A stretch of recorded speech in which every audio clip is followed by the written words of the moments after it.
माँ,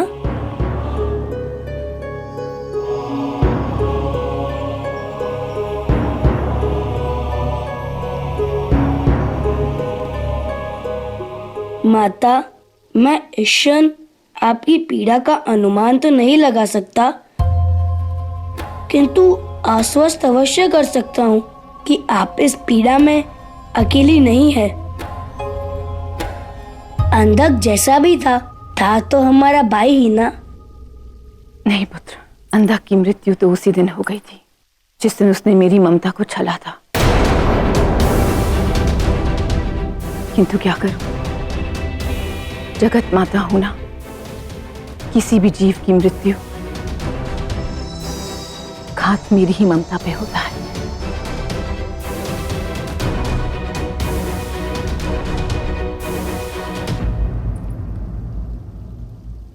क्या हुआ गणेश, तुम्हारे मुख पर ही चिंता की रेखा क्यों? माता, ज्ञात नहीं क्यों, अंधक की मृत्यु के पश्चात भी मुझे अज्ञात सी अशुभता का आभास हो रहा है, मानो सृष्टि पर काले मेघ खहरा रहे हो, जिसमें क्रोध के आग जैसी अनुभूति है। मानो जो नकारात्मकता सृष्टि पर छाई थी वो टली नहीं।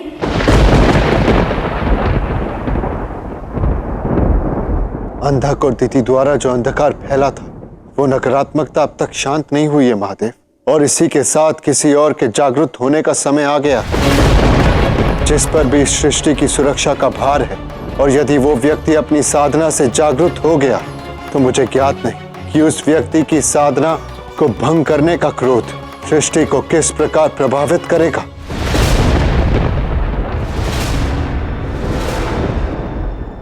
क्रोध एक अत्यंत शक्तिशाली भाव है नारायण।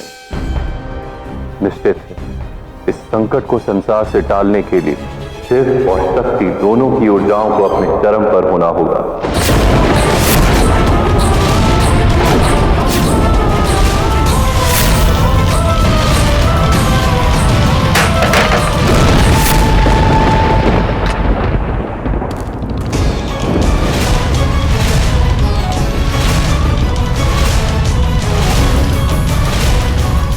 मेरे रहते हुए सृष्टि के संतुलन का विनाश करने का दुस्साहस कोई नहीं कर सकता।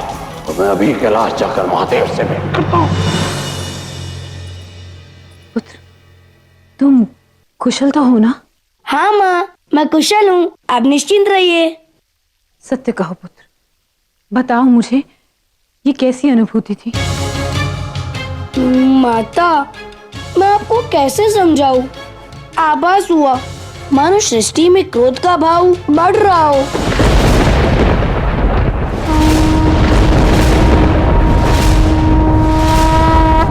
कहीं ना कहीं इस क्रोध का संबंध कैलाश से ही है। यदि तुम्हें कुछ व्यथित कर रहा है तो तुम मेरे पास रहो पुत्र। ये जिस भी घटनाक्रम का प्रभाव है वो तुम्हें प्रभावित नहीं कर सकता।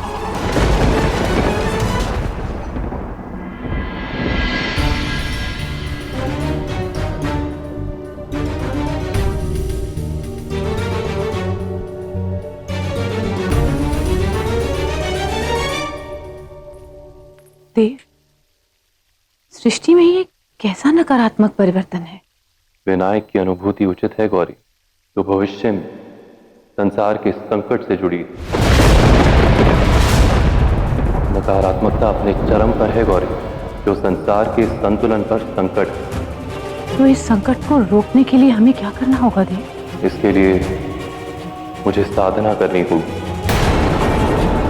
किंतु इस बार केवल मैं ही नहीं, तुम्हें भी साधना करनी होगी गौरी। किंतु देव,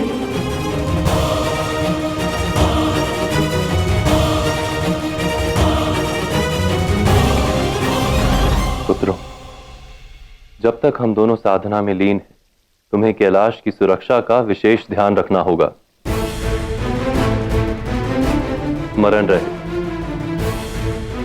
जब तक हम साधना पूर्ण करके स्वयं बाहर नहीं आ जाते तब तक कोई भी हमारी साधना में विघ्न ना उत्पन्न करे।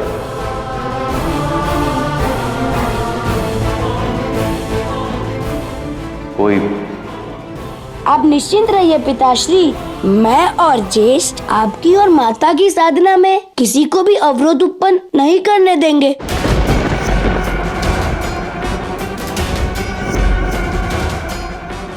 कोई भी महादेव और मेरे मध्य आए तो मैं उसका अंत कर दूंगा। मुझे महादेव से भेंट करने से कोई नहीं रोक सकता।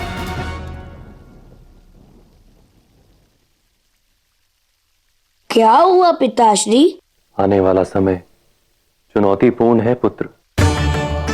तुम शुभता के प्रतीक हो। तुम अपने प्रेम और कोमलता से निष्ठुर व्यक्ति को परिवर्तित करने में सक्षम हो। इस तथ्य से सदैव अवगत रहना पुत्र। आप निश्चिंत रहिए पिताश्री। जब मैं पहली बार द्वारपाल बना था तब मुझे अपनी सीख प्राप्त हो गई थी, और यदि इस बार कोई भी संकट आया तो मैं उसका निवारण करने के लिए सज्ज हूँ।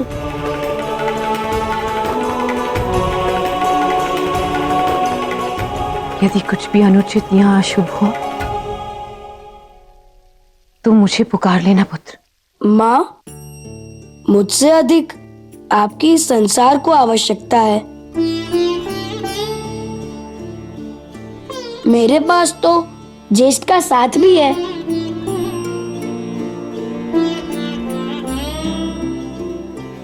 हमें शीघ्र ही साधना आरंभ करनी होगी गौरी।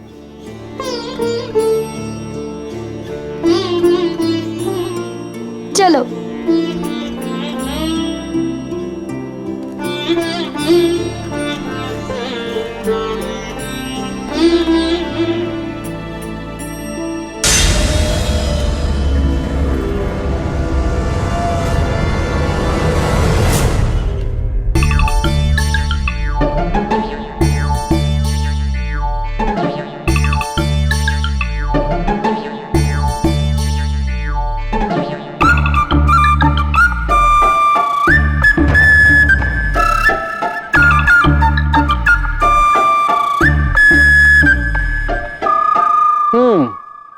वचन तो दे दिया, किंतु ऐसा प्रतीत होता है कि किसी का अपने कर्म में ध्यान नहीं लग रहा। अब बार बार इस गुफा की ओर देखने से माता और पिताश्री की साधना शीघ्र तो संपन्न नहीं हो सकती ना विनायक। सत्य कहा ज्येष्ठ। लगता है हमें कुछ समय और माँ और पिताश्री के बिना व्यतीत करना होगा। तो ज्येष्ठ, क्यों ना तब तक आप मुझे एक कथा सुना दे। कौन सी कथा सुनना चाहते हो विनायक? ज्येष्ठ, मैं अब भी माँ और पिताश्री के भूतकाल से चिर परिचित नहीं। अब भी मुझे बहुत कुछ जानना शेष है। तो क्यों ना आप मुझे ऐसे व्यक्ति के विषय में बताएं जो माँ और पिताश्री से संबंध तो रखते हैं, किंतु अब तक मेरी उनसे भेंट नहीं हुई।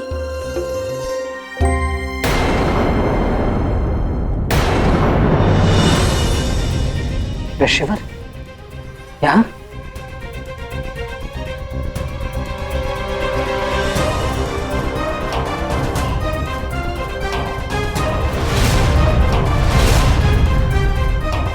कौन है ये ज्येष्ठ? अत्यंत क्रोधित प्रतीत हो रहा है। अभी बताता हूँ विनायक, किंतु एक बात का स्मरण रहे, इन्हें क्रोधित करने जैसा कोई कार्य मत करना, और ना ही ऐसा कोई वचन अपने मुख से कहना।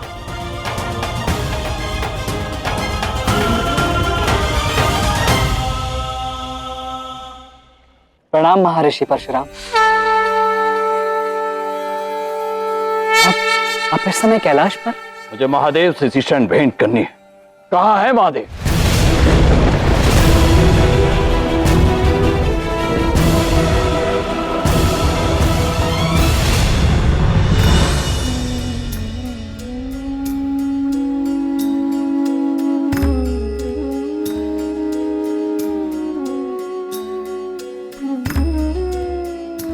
गौरी, समय आ गया है जब संसार के संतुलन के लिए पुरुष और प्रकृति दोनों की शक्तियां एकजुट हो।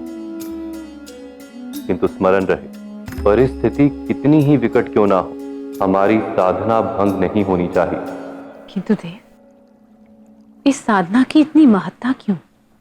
सृष्टि पर जब भी संकट आता है तो दो विपरीत शक्तियां, एक रचयिता और दूसरा विध्वंसक, आपस में मिलकर सृष्टि में संतुलन बनाने का प्रयास करते हैं। तुम जगत जननी, रचयिता और मैं विध्वंस का स्रोत।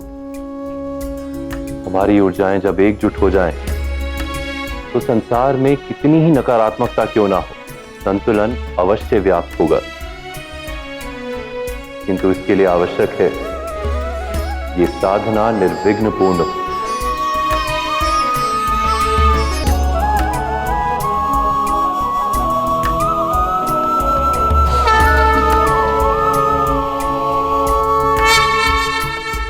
एक बार पुनः ये साधना तुम्हारे मातृत्व की परीक्षा लेगी गौरी।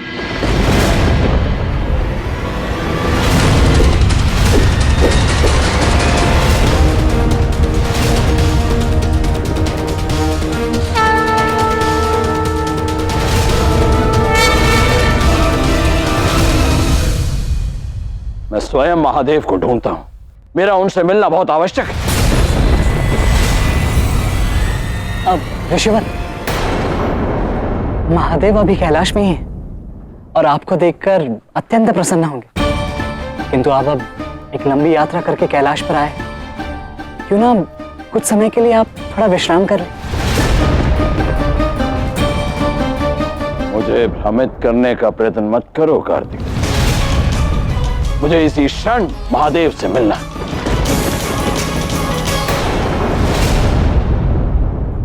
क्षमा कीजिए ऋषिवर, किंतु इस समय आप महादेव से नहीं मिल सकते। मैं आपसे निवेदन करता हूँ कि आप कुछ समय यहाँ उनकी प्रतीक्षा कर ले, या फिर कुछ समय पश्चात आप आए।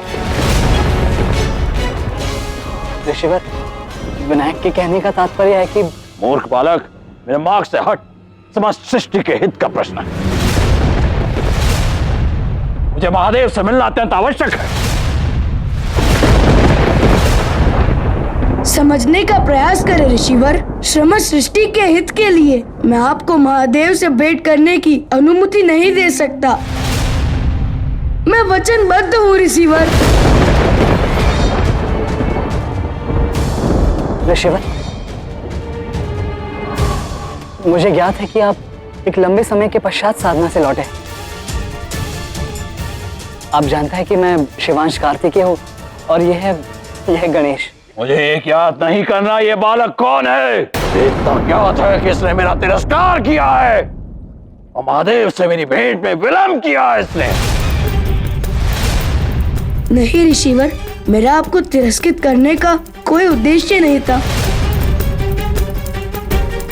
किंतु मैं एक कार्य कर सकता हूँ। मैं आपको ऐसे स्थान पर ले जा सकता हूँ जहाँ आप माँ और पिताश्री के लिए कुछ समय प्रतीक्षा कर सकते हैं। चलिए।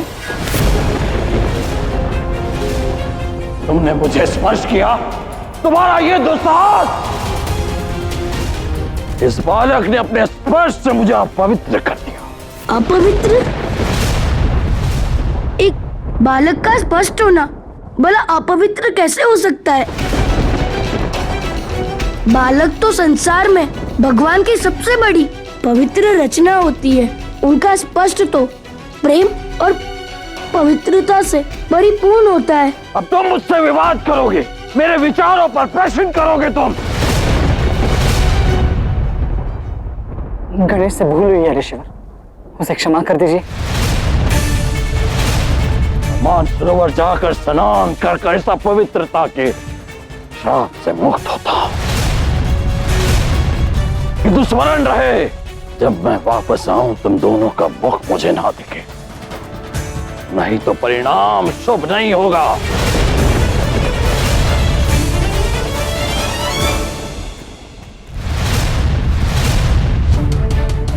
हम माँ और पिताश्री की साधना में ऋषि परशुराम को अवरोध डालने की अनुमति नहीं प्रदान कर सकते, किंतु इन्हें कैसे रोके?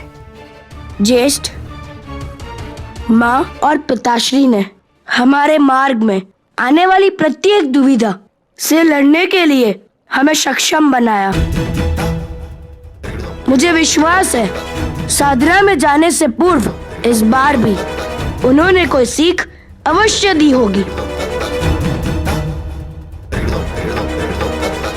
तुम अपने प्रेम और कोमलता से निष्ठुर व्यक्ति को परिवर्तित करने में सक्षम हो, इस तथ्य से सदैव अवगत रहना पुत्र। समझ गया। अब देखना ज्येष्ठ, मैं किस प्रकार ऋषि परशुराम के क्रोध को शांत करता हूँ।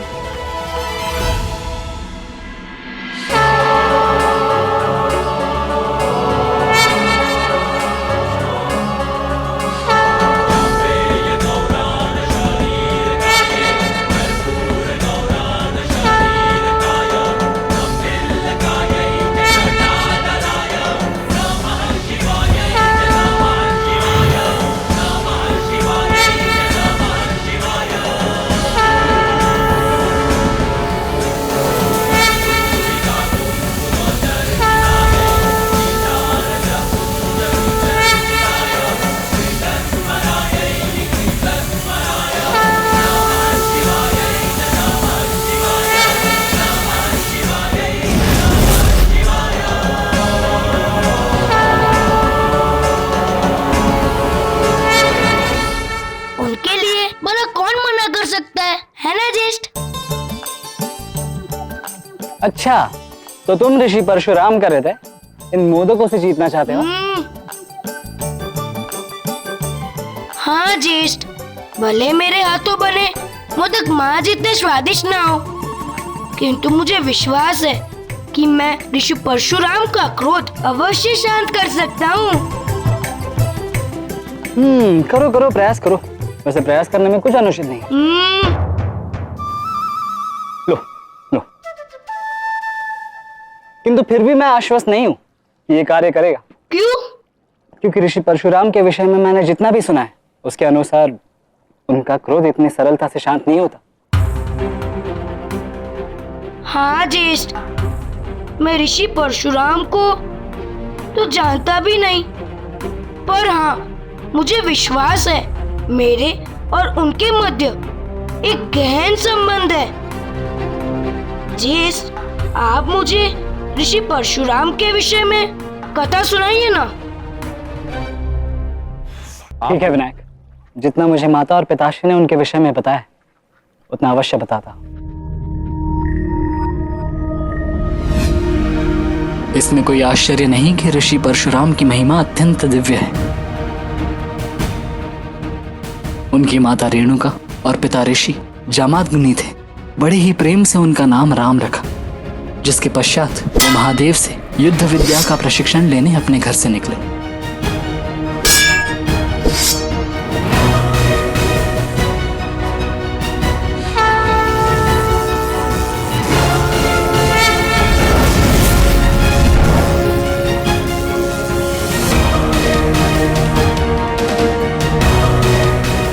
पशु धारण करने के कारण आज से संसार आपको परशुराम के नाम से जानेगा।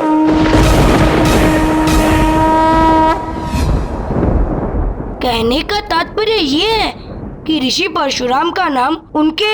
हाँ विनायक, पिताश्री ने ऋषिवर को परशु शस्त्र से अभिभूत किया।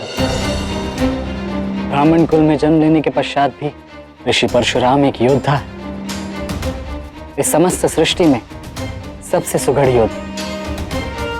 किंतु इतने वर्षों की तपस्या के पश्चात भी ऋषि परशुराम को ये ज्ञात नहीं कि तुम महादेव पुत्र।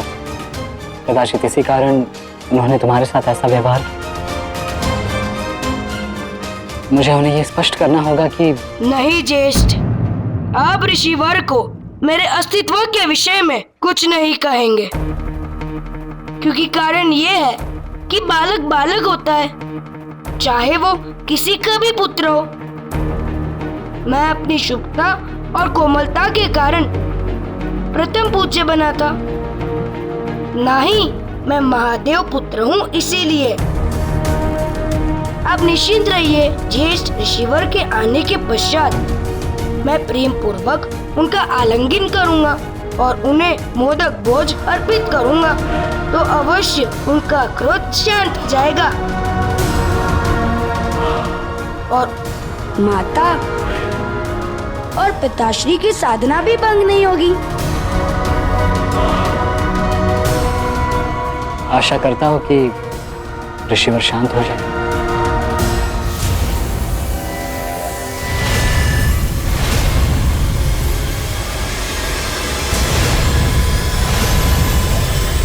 मोदक तो बनकर तैयार है, प्रतीक्षा तो केवल ऋषिवर की है। तुम दोनों अभी तक यहीं हो।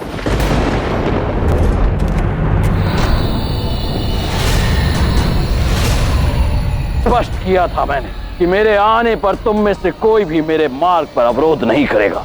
ऋषिवर, अब तो केवल एक ही मार्ग है, क्यों ना हम इस प्रतीक्षा के समय को कुछ मीठा करके व्यतीत करें। ये लीजिए ऋषिवर, मैंने स्वयं अपने हाथों से इन मोदकों को बनाया है।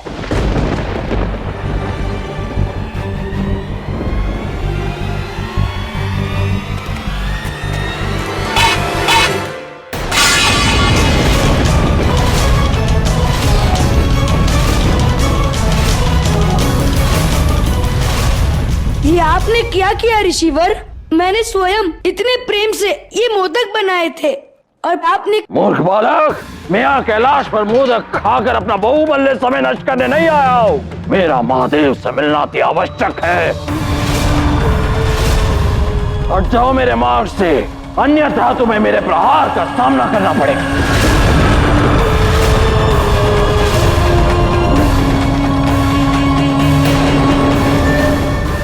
आपको बता चुका हूँ ऋषिवर, ये संभव नहीं। मैं वचनबद्ध हूँ और मैं किसी भी दशा में इसे भंग नहीं करूँगा। देखो बालक, यदि ऐसा है तो तुम्हारे पास एक ही विकल्प है, मुझसे युद्ध करने का।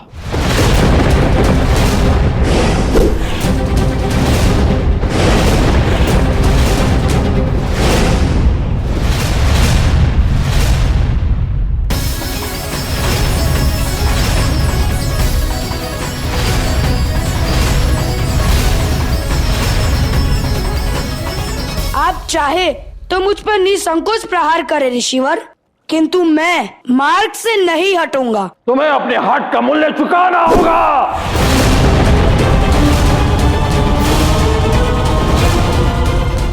शांत हो जाइए ऋषिवर, इस युद्ध से कोई लाभ नहीं। माता और पिताश्री की साधना से लौटते आप उनसे भेंट कर सकते हैं। महादेव से हमारी भेंट तो निश्चित होगी, लेकिन सर्वप्रथम इस बालक को दंडित करना होगा।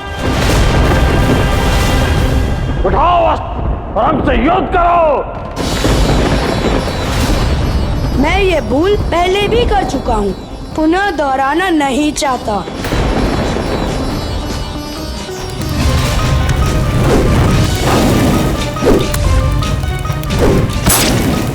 वही भूल यदि पुनः करूंगा तो ये मेरा अपराध होगा ऋषिवर। मैं आपसे युद्ध नहीं करूंगा, किंतु हाँ, मैं आपको भीतर प्रवेश भी नहीं करने दूंगा। मैं द्वार पर खड़ा हूँ, यही रहूंगा। तुम्हारी मृत्यु निश्चित है बालक।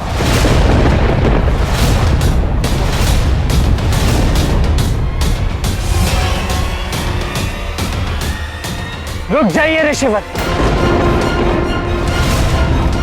विनायक पर प्रहार करने से पूर्व आपको मुझसे युद्ध करना होगा। नहीं ज्येष्ठ, ऋषि परशुराम कैलाश के अतिथि है, महादेव के भक्त है। हम उन पर प्रहार नहीं कर सकते। विनायक? हाँ ज्येष्ठ, ये परीक्षा मेरी है, मैं अकेला ही इसका सामना करूंगा। आपको मेरी सौगंध है ज्येष्ठ, हट जाइए।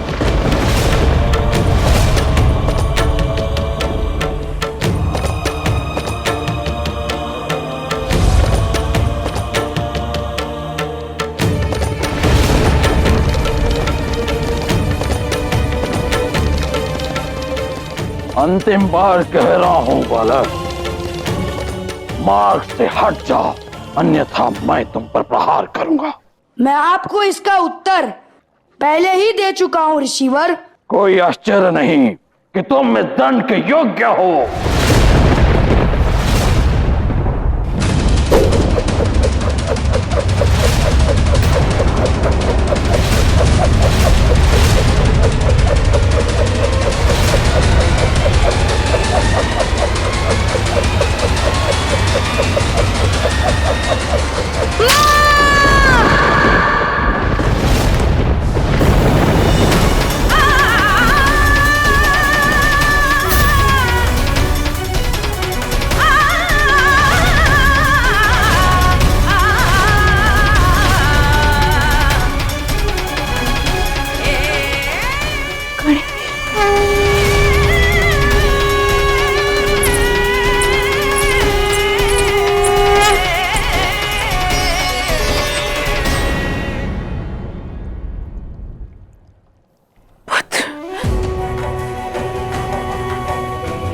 विनायक, पुत्र, गणेश। माँ, कार्तिकेय, तुम्हारे होते हुए विनायक की ऐसी दशा कैसे हो गई? माँ, मैं गणेश की रक्षा करने के लिए आगे बढ़ा था, किंतु गणेश ने मुझे सौगंध देकर रोक लिया।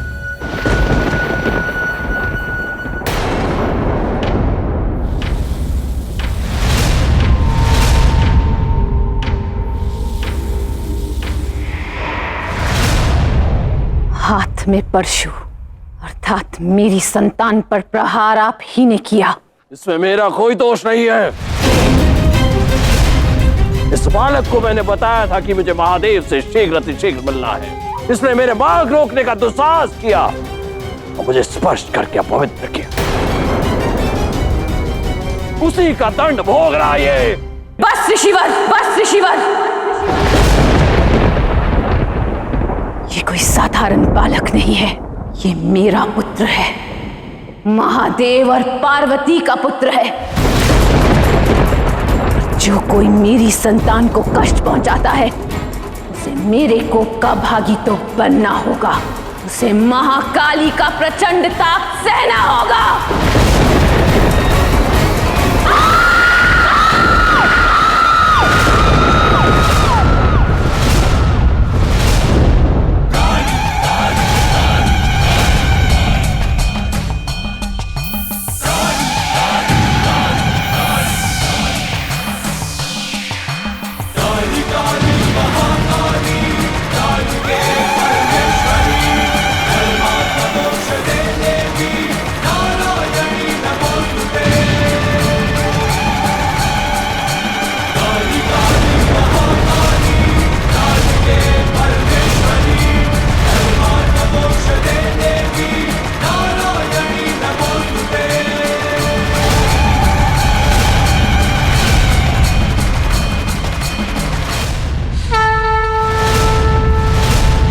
यदि माता ने ऋषि परशुराम पर आक्रमण किया तो अनर्थ हो जाएगा।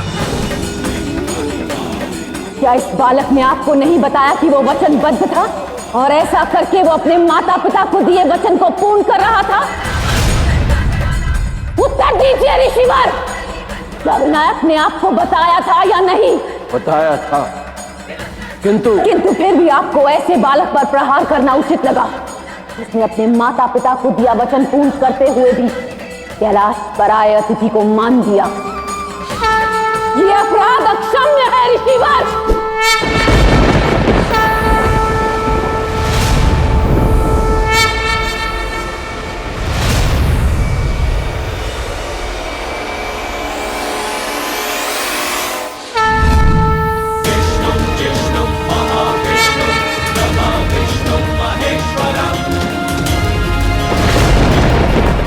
जो घट रहा है उसका कारण सभी को शीघ्र ही ज्ञात होगा। ज्येष्ठ,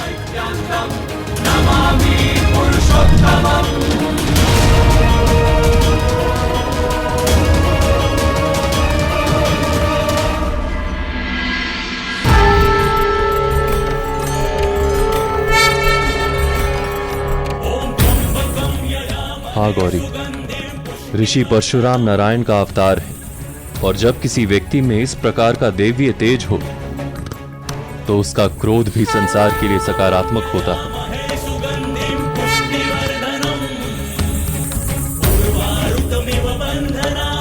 मृत्युर्मोक्षाय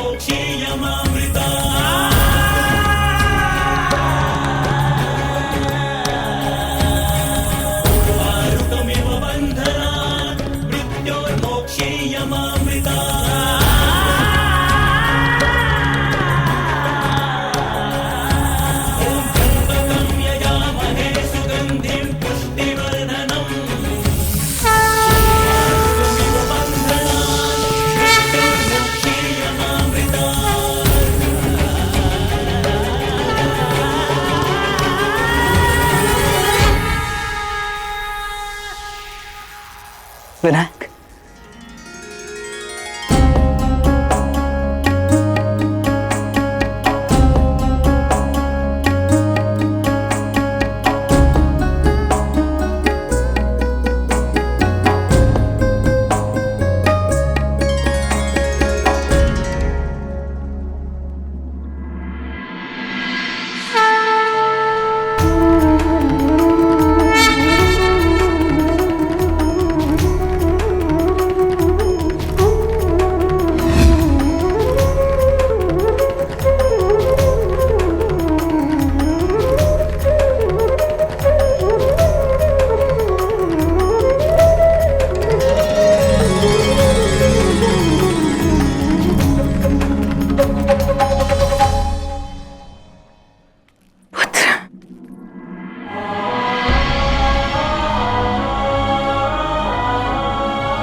मैं कुशल हूँ, आप निश्चिंत रहिए।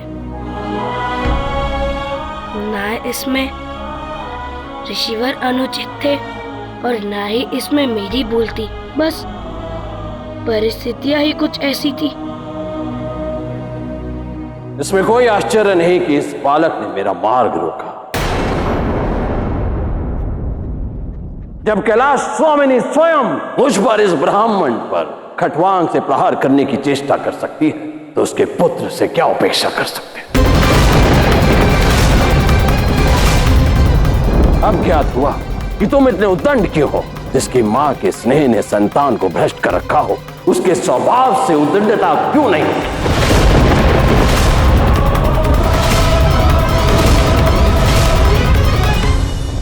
क्षमा कीजिए ऋषिवर, किंतु आप इस प्रकार मेरी माता का तिरस्कार नहीं कर सकते।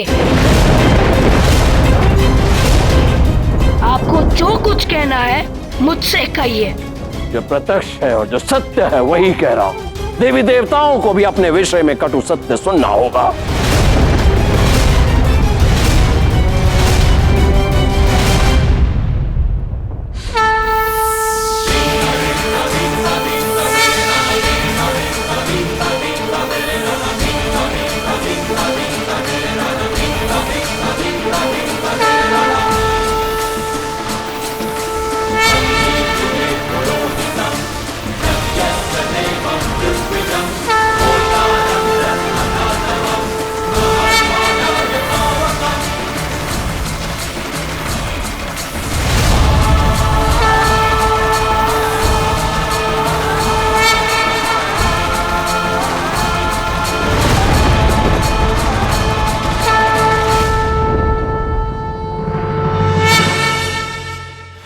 ऋषिवर, यदि आप चाहे तो एक बार पुनः मुझ पर अपने परशु से प्रहार कर सकते हो, किंतु यदि आपने मेरी माता पर एक और शब्द भी कहा तो आप चाहे जो भी हो, महान ब्राह्मण का रूप या फिर कोई त्रिदेव का स्वरूप, मैं आप पर प्रहार करने से संकोच नहीं करूंगा।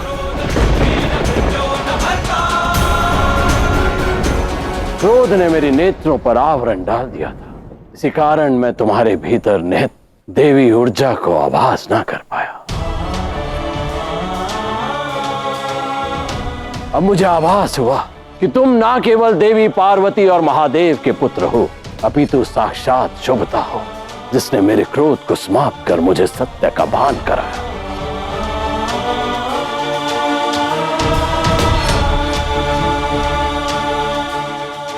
देवी,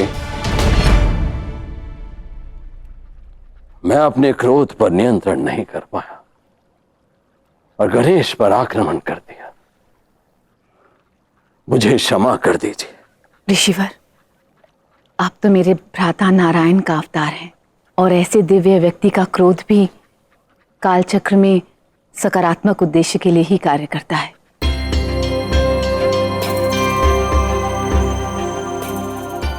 है ना देव? हाँ गौरी, परशुराम ने इस कर्म चक्र में अत्यंत महत्वपूर्ण भूमिका निभाई।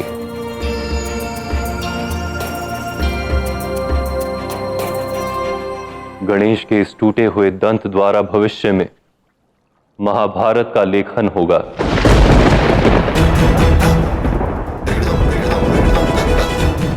इस घटनाक्रम के द्वारा बुद्धि के देवता गणेश संसार को महाभारत का ज्ञान प्रदान करेंगे और इस कार्य की पूर्ति आपको करनी होगी परशुराम। मुझे तुम पर गर्व है पुत्र। तुमने अपने माता पिता के वचन का मान रखा और ऋषि परशुराम को शस्त्र स्वरूप तुम्हारे पिता द्वारा दिए वरदान का मान रखने हेतु तुम सहर्ष ही उनके प्रहार को सहन कर गए। तुम वास्तव में करुणामयी हो, दयावंत हो और एक दंत के धारक होने के कारण आज से तुम्हारा एक नया नाम भी होगा पुत्र, एक दंत।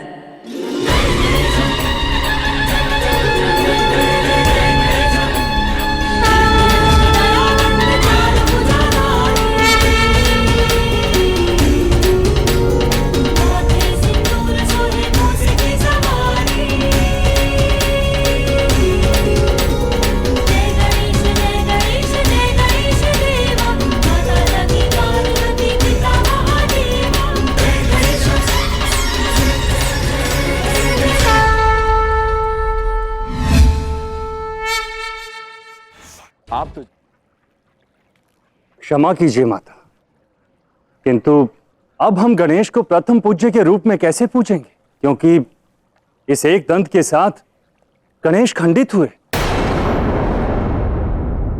इंद्रदेव, गणेश शुभता, परमानंद, प्रेम, करुणा और ज्ञान का प्रतिरूप है और ये विशेषताएं जितनी खंडित होती हैं उसमें उतनी ही वृद्धि होती है। इसलिए गणेश खंडित नहीं अपितु मंगल मूर्ति है।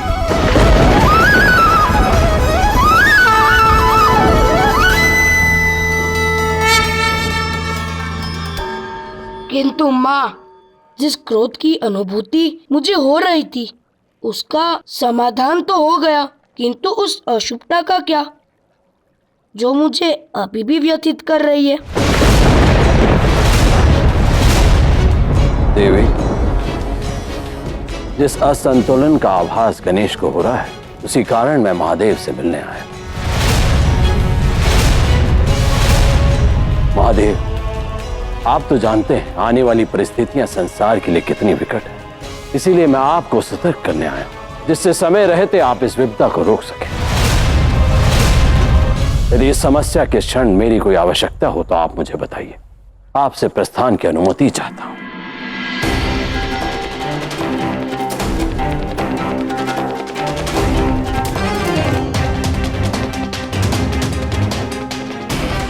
किंतु देव, वो कौन है जो सृष्टि में असंतुलन व्याप्त कर रहा है? दैत्य माता दिति।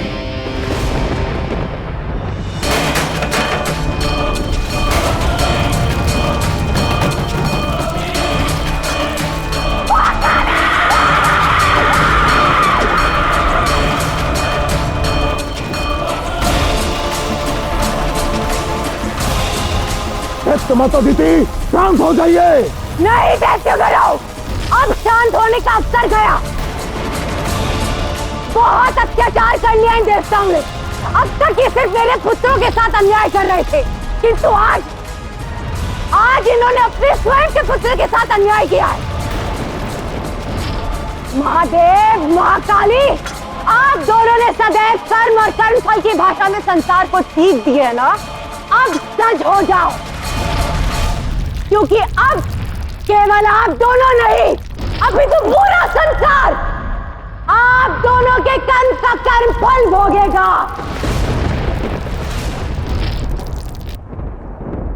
किंतु पिताश्री, दैत्य माता दिति इतने बड़े संसार में असंतुलन व्याप्त करने में कैसे सक्षम होगी? गणेश, इस संसार में सभी लोग एक दूसरे से जुड़े हुए हैं और दैत्य माता दिति इस तथ्य से अवगत, इसी कारण वो अपनी शक्ति से पाताल लोक को नष्ट करना चाहती है।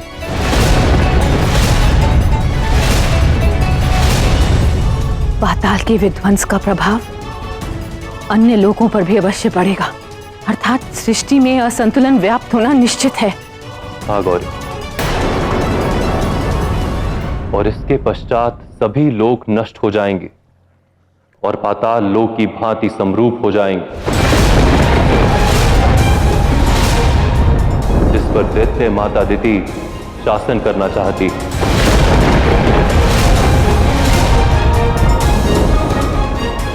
किंतु अब यह दैत्य माता दिति पूरी सृष्टि का संतुलन भंग कर देगी।